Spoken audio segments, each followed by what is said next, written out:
Students, previous lecture में हम लोगों ने प्लांट टिश्यू के बारे में पढ़ा था, पादप ऊतक के बारे में पढ़ा था। आज जो हमारी टॉपिक है वो जंतु ऊतक है, एनिमल टिश्यू के बारे में पढ़ेंगे। तो सबसे पहले तो हमको ये बता दीजिए कि ऊतक का अध्ययन जिस विज्ञान में करते हैं उस विज्ञान को क्या कहते हैं? हिस्टोलॉजी कहते हैं। तो ऊतक विज्ञान के जनक किसे माना जाता है? नो नो नो नो, हम क्या कह रहे हैं? ऊतक विज्ञान के जनक, फादर ऑफ हिस्टोलॉजी, जनक, यस, और फाउंडर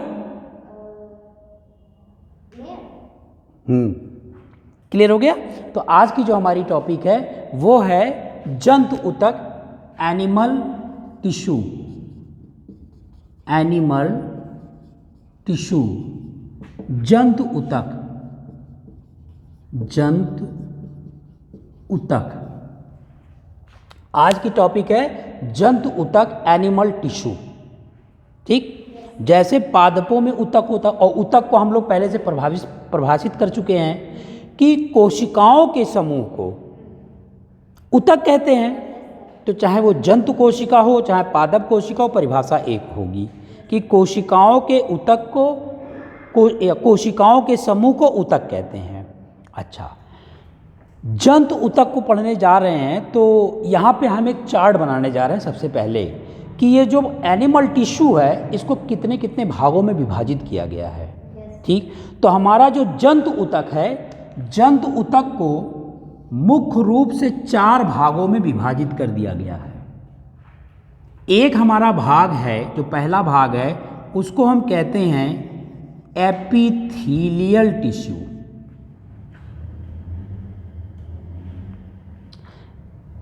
एपिथेलियल टिश्यू। दूसरे को हम लोग कहते हैं मांसपेशी ऊतक, मस्कुलर टिश्यू।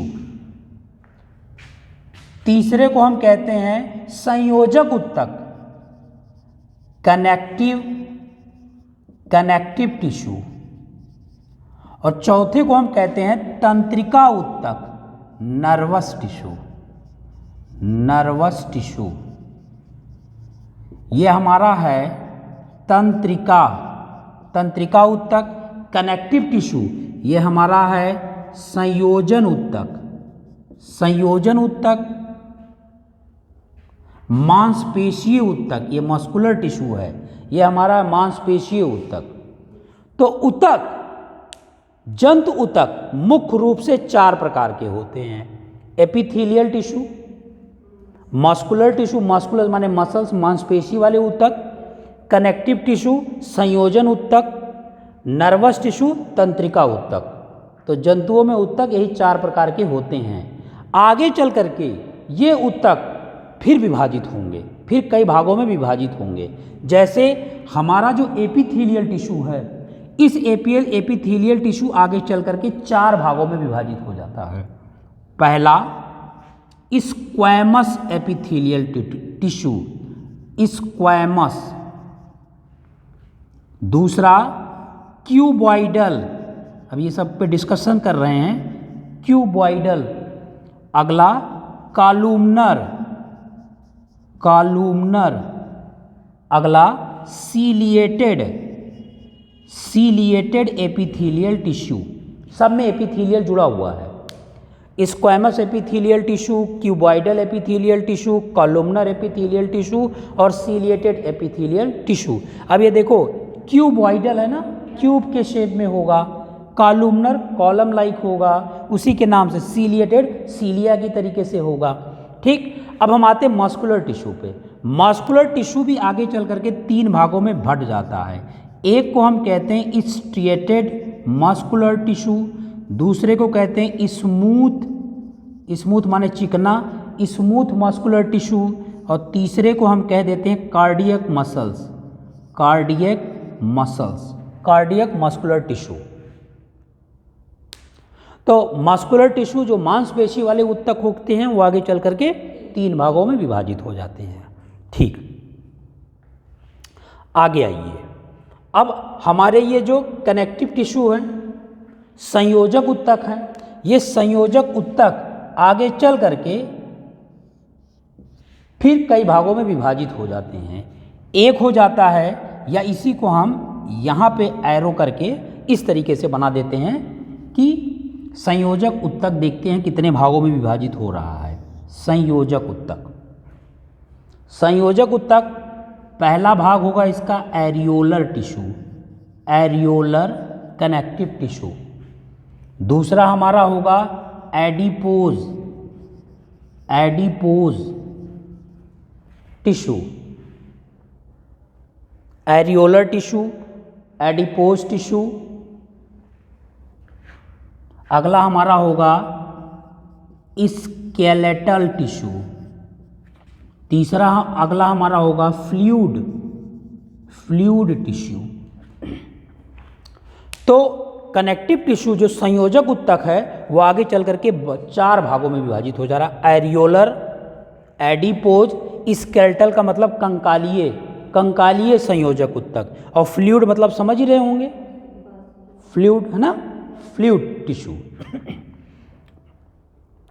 फिर आगे चल करके जो हमारा एरियोलर टिश्यू है ये 2 भागों में विभाजित हो जाता है।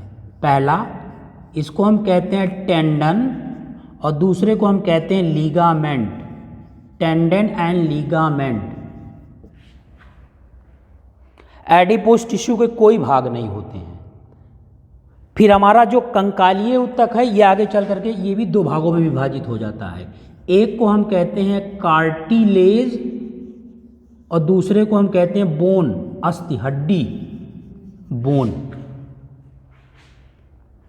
फिर हमारा जो फ्लूइड है ये भी आगे चल करके 2 भागों में विभाजित हो जाता है। एक को हम कहते हैं ब्लड और दूसरे को हम कहते हैं लिम्फ, लिम्फ।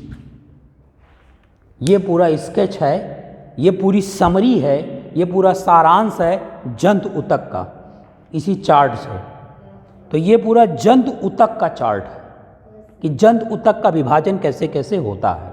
अब आइए इसी पे हम डिस्कशन कर लेते हैं जंतु ऊतक के बारे में।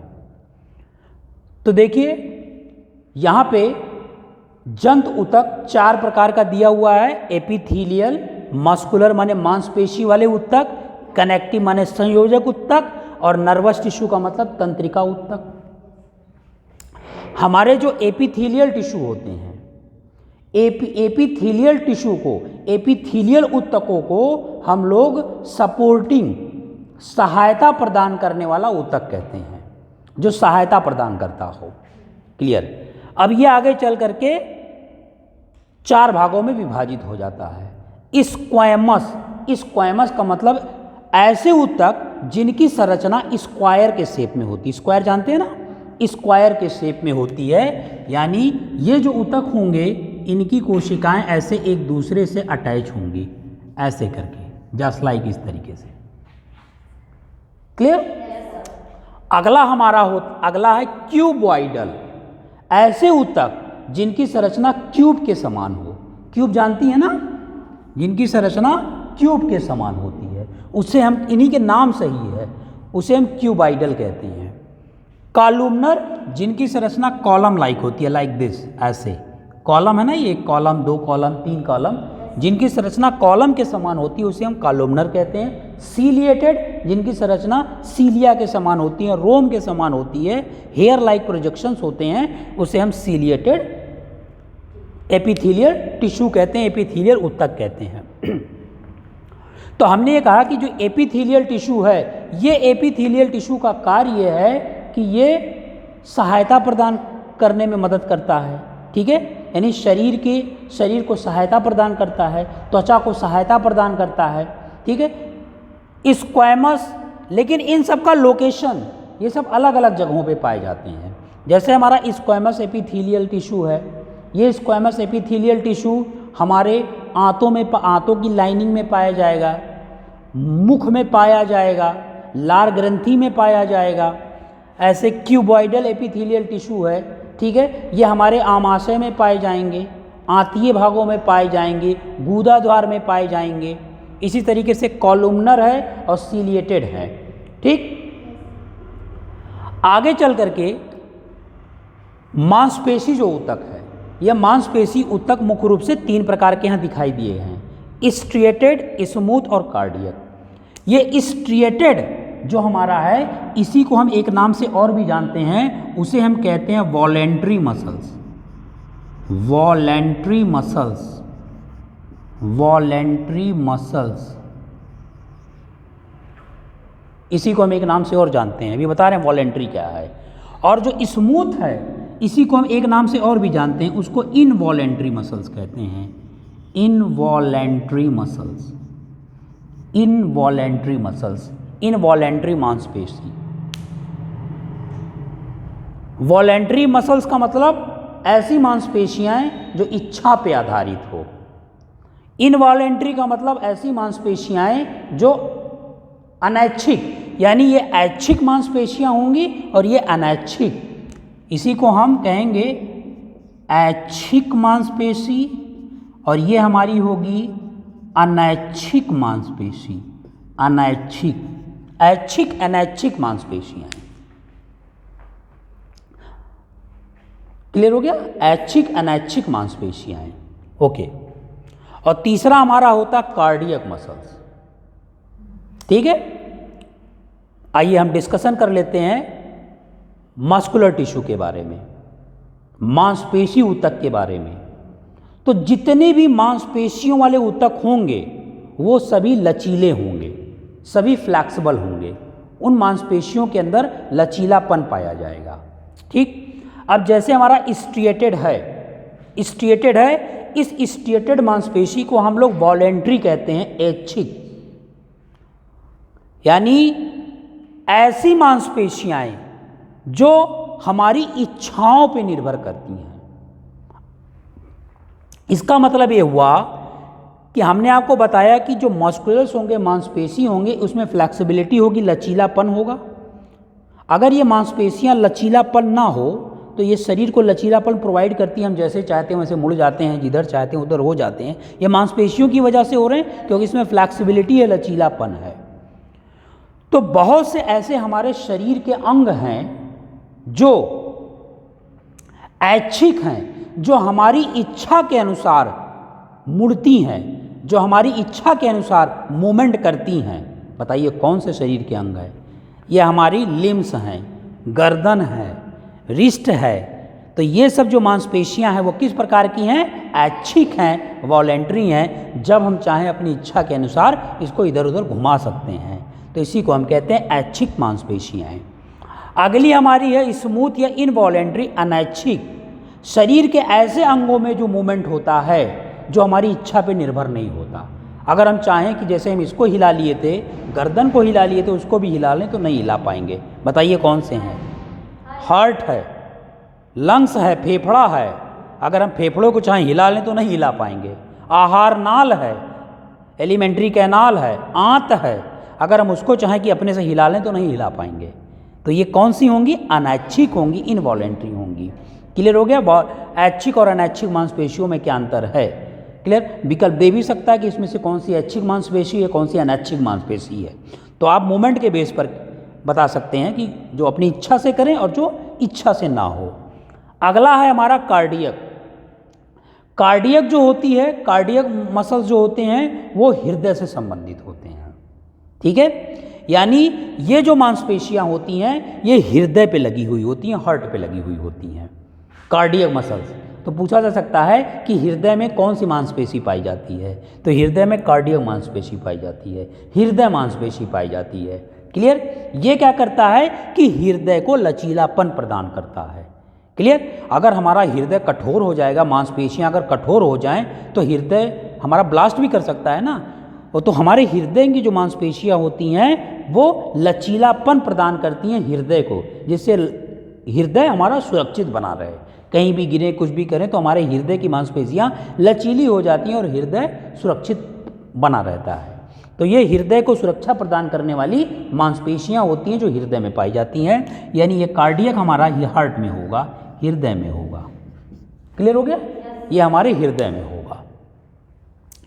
तो ये तो बात हो गई हमारी मस्कुलर टिश्यू के बारे में, मांसपेशी ऊतक के बारे में। अगली हमारी ऊतक है संयोजक ऊतक, कनेक्टिव टिश्यू के बारे में। ये मुख्य रूप से 4 प्रकार की आपको यहाँ दिख रही हैं। क्लियर? 4 प्रकार की दिख रही है। पहला है एरियोलर, ठीक है, एरियोलर टिश्यू।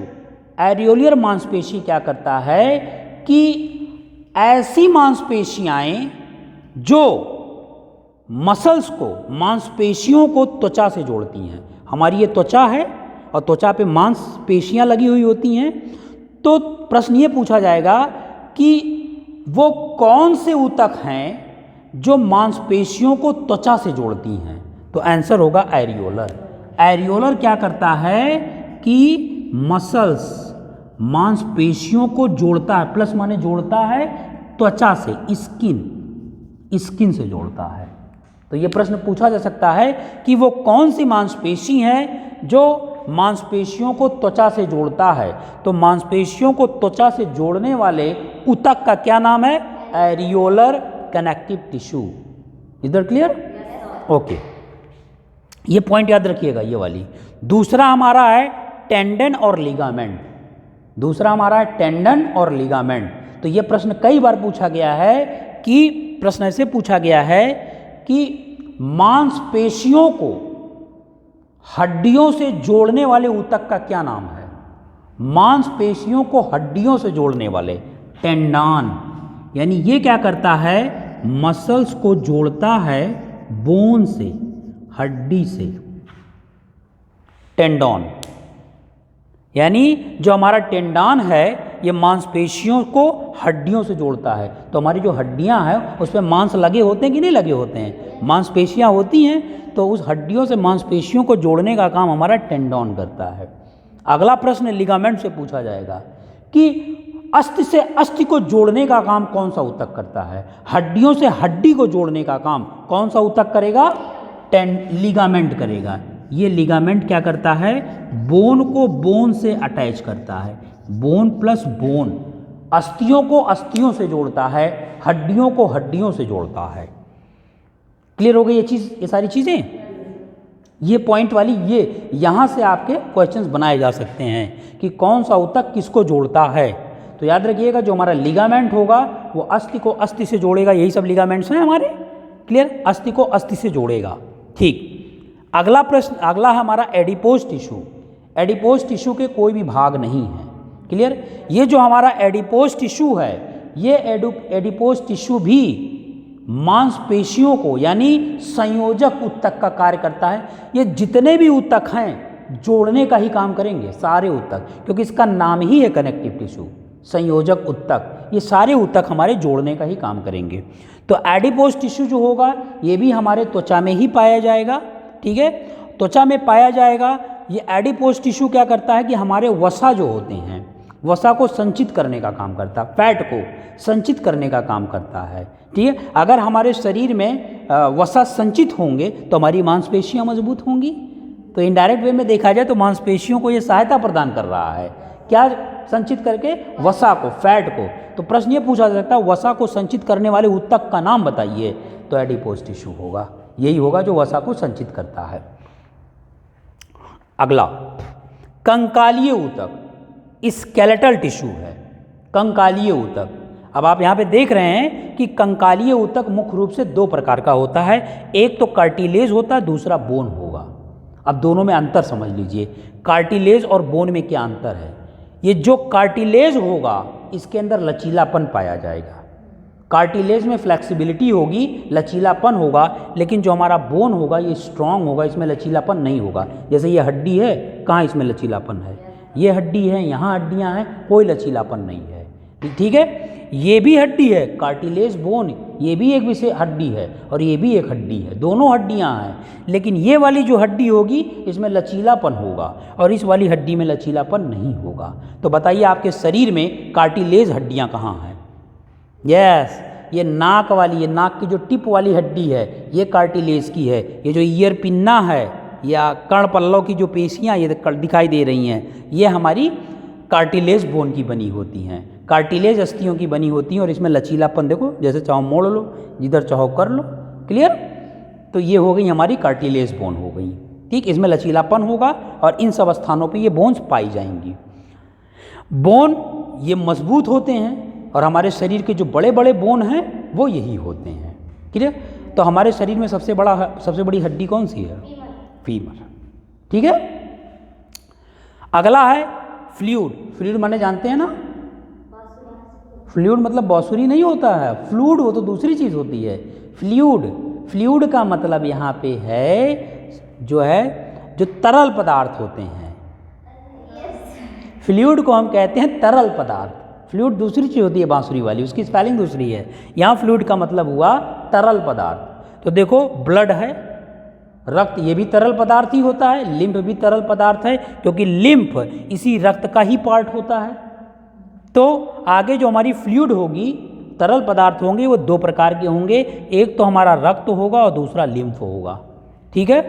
अच्छा, कई बार हम डिस्कशन कर चुके हैं कि रक्त जो ब्लड है उसका कंपोजिशन क्या है, किन किन चीज़ों से रक्त हमारा बना होता है। बता चुके हैं हम आपको कि रक्त में आरबीसी होंगे, ब्लड में, ये सब ब्लड की कंपोजिशन है। ब्लड में हमारा आरबीसी होगा, दूसरा क्या होगा? डब्ल्यूबीसी होगा, लाल रक्त कणिकाएं होंगी, व्हाइट ब्लड कॉर्पस्कल श्वेत रक्त कणिकाएं होंगी। अगला क्या होगा हमारा? प्लाज्मा होगा। तीसरा क्या होगा? प्लेटलेट्स होंगे, प्लेटलेट्स होंगे। तो ये सारी चीज़ें मिल करके किसका निर्माण करती हैं? ब्लड का निर्माण करती हैं। तो ब्लड का यही कंपोजिशन है। ब्लड में यही चार चीज़ पाए जाते हैं, रक्त में यही चार चीज़ पाए जाएंगे: लाल रक्त कणिकाएं, श्वेत रक्त कणिकाएं, प्लाज्मा और प्लेटलेट्स। क्लियर हो गई ये चीज़? अच्छा, प्रश्न ये पूछा जाएगा कि इनमें कौन जीवित कोशिकाएं हैं और कौन अजीवित कोशिकाएं हैं। तो याद रखिएगा, हमारे जो आरबीसी और जो डब्ल्यूबीसी हैं, क्लियर, ये आरबीसी और जो डब्ल्यूबीसी हैं ये जीवित कोशिकाएं हैं, ये हमारे लिविंग सेल्स हैं, ये जीवित कोशिकाएं हैं। और ये जो प्लाज्मा और प्लेटलेट्स है ये आजीवित कोशिकाएं हैं, ये नॉन लिविंग सेल्स हैं। नॉन लिविंग सेल्स, ये अजीवित कोशिकाएं हैं। तो प्रश्न पूछ सकता है कि ये जो ब्लड का जो कंपोजिशन है इसमें कौन जीवित है, कौन आजीवित है। तो आरबीसी, डब्ल्यूबीसी हमारे जीवित कोशिकाएं हैं और प्लाज्मा और प्लेटलेट्स हमारे अजीवित कोशिकाएं हैं, जीवित कोशिकाएं नहीं होती हैं। क्लियर? अच्छा, हमारा जो आरबीसी है इसका क्या काम है? आरबीसी का, आरबीसी में एक प्रोटीन होती है, उस प्रोटीन का क्या नाम है? एक पिगमेंट होता है ना आरबीसी में, उस पिगमेंट का क्या नाम है? आरबीसी में जो पिगमेंट होता है उसको हम क्या कहते हैं? हीमोग्लोबिन। ये एक विशेष प्रकार की प्रोटीन भी इसमें मिली हुई होती है, हीमोग्लोबिन। क्लियर? तो ये हीमोग्लोबिन का क्या काम है? रक्त को लाल रंग प्रदान करना। क्लियर? तो आरबीसी में एक विशेष प्रकार का पिगमेंट होता है जिसको हम हीमोग्लोबिन कहते हैं और जो रक्त को लाल रंग प्रदान करता है। तो आरबीसी का ये काम होता है कि आरबीसी भोज्य पदार्थों को शरीर के दूसरे अंगों तक पहुंचाने का काम करता है, ले जाने का काम करता है। आरबीसी वायुमंडलीय ऑक्सीजन को शरीर के दूसरे अंगों तक ले जाने का काम करता है। क्लियर? ये आरबीसी का काम है, क्योंकि हीमोग्लोबिन दो शब्दों से मिलकर बना, बता चुके हैं, हीम प्लस ग्लोबिन। हीम माने क्या होगा? आयरन। हीम माने होगा आयरन, इसमें आयरन होगा। और ये ग्लोबिन क्या होगा? ये एक प्रोटीन है, ग्लोबिन एक प्रोटीन है। तो हीमोग्लोबिन में आयरन के भी कण है और प्रोटीन के भी कण है। क्लियर? अच्छा, हम आपको बताए थे कि जब हीमोग्लोबिन को हम Hb अक्षर से शो करते हैं, जब ये ऑक्सीजन से क्रिया करेगा O2 से, क्लियर, तो ये क्या बनाएगा? ऑक्सी हीमोग्लोबिन बनाएगा। याद आ रहा होगा? ऑक्सी हीमोग्लोबिन बनाएगा। और ऑक्सीजन इसी के रूप में, ऑक्सी हीमोग्लोबिन के रूप में शरीर के दूसरे अंगों में स्थानांतरित कर दिए जाते हैं। तो आरबीसी का फंक्शन क्लियर हो गया। कार्य क्या है कि आरबीसी तो भोज्य पदार्थों को, आरबीसी ऑक्सीजन को शरीर के दूसरे अंगों तक पहुंचाने का कार्य करता है। अगला प्रश्न है डब्ल्यूबीसी, श्वेत रक्त कणिकाएं। श्वेत रक्त कणिकाएं क्या करती हैं कि हमारे शरीर में जो भी जीवाणु विषाणु प्रवेश करता है उसके अगेंस्ट एंटीबॉडीज बनाती हैं और उसको किल कर देती हैं, मार देती हैं। यानी जो भी वायरस बैक्टीरिया हमारे शरीर में इंटर करता है उससे फाइट करती हैं, उससे लड़ने का काम कौन करती हैं? श्वेत रक्त कणिकाएं। ठीक है? अच्छा, प्लाज्मा और प्लाज्मा भी, ये भी एक ब्लड का ही पार्ट है। और प्लेटलेट्स, ये दोनों नॉन लिविंग सेल्स हैं, अजीवित कोशिकाएं हैं। यहाँ ब्लड की बात क्लियर हुई कि ब्लड क्या करता है। अगला हमारा है लिम्फ। लिम्फ क्या होता है कि हमारा लिम्फ जो है ये भी ब्लड का ही एक पार्ट है, रक्त का एक पार्ट है, लेकिन ये रंगहीन होता है, ये कलरलेस होता है, इसमें कोई रंग नहीं होता। ठीक है, हमारा जो लिम्फ है इसमें कोई रंग नहीं होगा। तो जब लिम्फ है, ये हमारा लिम्फ है, लिम्फ कैसा होगा? कलरलेस होगा, कलरलेस होगा, रंगहीन होगा। क्लियर? तो ये बताइए, ये प्रश्न पूछा गया है कि अगर हमारा लिम्फ रंगहीन है तो हमारा ये देख रहे हैं ब्लड का कंपोजिशन क्या है, आरबीसी, डब्ल्यूबीसी, प्लाज्मा, प्लेटलेट्स, ये हमारा रक्त का कंपोजिशन है। तो अगर लिम्फ जो है ये भी रक्त का ही एक भाग है, लेकिन ये रंगहीन है, तो अगर लिम्फ रंगहीन है तो इन चारों में से कौन अनुपस्थित होगा? आरबीसी, आरबीसी का रंग लाल होता है ना, और वो रंगहीन है। तो याद रखिएगा ये चीज़ कि लिम्फ में आरबीसी नहीं होगा, एब्सेंट ऑफ आरबीसी, लिम्फ में आरबीसी नहीं होगा। क्लियर? तो जितने भी लिम्फ होंगे वो भले ही ब्लड का एक कंपोनेंट हैं, लेकिन वो रंगहीन हैं, और जब रंगहीन है तो उसमें रेड ब्लड कार्पोसेल्स, लाल रक्त कणिकाएं नहीं होंगी। तो जब लाल रक्त कणिकाएं नहीं होंगी तो हम ये जानते हैं कि आरबीसी में कौन से पिगमेंट होंगे? हीमोग्लोबिन, इसमें प्रोटीन भी होगा, ग्लोबिन नामक प्रोटीन। तो क्या लिम्फ में प्रोटीन होगा? नहीं होगा भाई। जब आरबीसी नहीं है, इसी आरबीसी में हीमोग्लोबिन है, और ग्लोबिन एक प्रोटीन है। जब हीमोग्लोबिन नहीं है तो प्रोटीन भी नहीं होगा। तो याद रखिएगा, ये चीज़ पूछा जा सकता है कि लिम्फ में कौन सी प्रोटीन नहीं होती है। तो लिम्फ में ये ग्लोबिन प्रोटीन नहीं पाई जाती है, ग्लोबिन प्रोटीन नहीं पाई जाएगी। क्लियर हो गया इतनी चीज़ें? इसमें किसी को कोई कन्फ्यूज़न? Everything is clear? तो I think it is too much for today, because this topic we have finished. ये टॉपिक हम लोगों ने फिनिश्ड कर लिया है। क्लियर? तो the rest part of the chapter, जो भी टॉपिक हमारा होगा वो हम कल स्टार्ट करेंगे।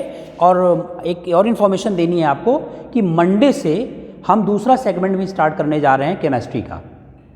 ठीक है? तो we will start chemistry from Monday. Chemistry का जो सेगमेंट है वो भी साथ में चला देते हैं, कुछ lectures. Okay, thank you very much.